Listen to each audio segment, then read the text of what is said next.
রফিক বাসস্ট্যান্ডে দাঁড়িয়ে আছে, চারদিকে ঘন কুয়াশা। দূরে একটা বাস দাঁড়িয়ে। এটাই আজকের শেষ বাস। বাসটা প্রায় ফাঁকা।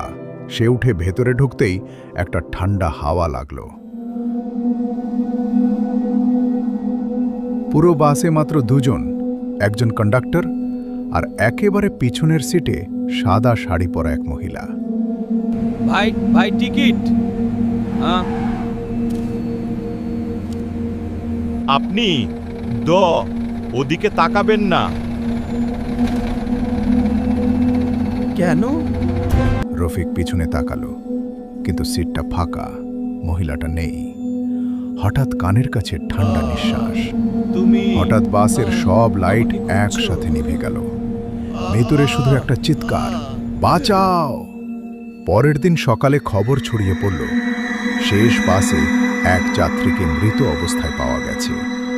লোকজন বলে, এখন মাঝরাতে ওই বাসে সাদা শাড়ির মহিলার সাথে আরেকটা নতুন ছায়া দেখা যায়।